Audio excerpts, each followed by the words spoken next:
అనకాపల్లి జిల్లా పాయకారావుపేటలోని చర్చికే కన్నం వేసిన దొంగని పోలీసులు అరెస్టు చేశారు. చర్చిలో సుమారు 1,10,000 విలువ చేసే పబ్లిక్ అడ్రస్ ఇన్సిస్టమ్ సౌండ్ మిక్చర్ లాంగ్ పియానోలను దుర్గాప్రసాద్ అనే వ్యక్తి దొంగలించాడు. చర్చ్ పాస్టర్ ఫిర్యాదుతో పోలీసులు దర్యాప్తు చేపట్టారు. అయితే దుర్గాప్రసాద్ మీద గతంలో పలు కేసులున్నాయని తెలిపారు.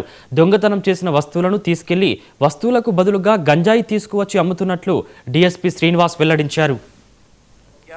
లాంగ్ పియానో ఒకటి దొంగతనం జరిగింది అని చెప్పేసి ఒక రిపోర్ట్ ఇవ్వడం జరిగింది. దాన్ని బేస్ చేసుకుని ఎస్ రాయవరం సబ్ ఇన్స్పెక్టర్ గారు ఒక థెఫ్ట్ కేసు ఒకటి 457 ఐపీసీ కింద అది అంటే ప్రజెంట్ బిఎన్ఎస్ చట్టం అయితే section 331 clause 4 section 305 clause 2 BNS act కింద ఎఫ్ఐఆర్ ఇష్యూ చేసి దర్యాప్తు ప్రారంభించారు. అందులో భాగంగా పాత ముద్దాయి అయిన ఒక చల్లంశెట్టి దుర్గాప్రసాద్ అని చెప్పేసి వాడిది అరట్లకోట విలేజ్ పాయకరావుపేట మండలం అండి. వీడు ఇంతకు ముందు కూడా కొద్ది దొంగతనాలు చేయడంతో అనుమానం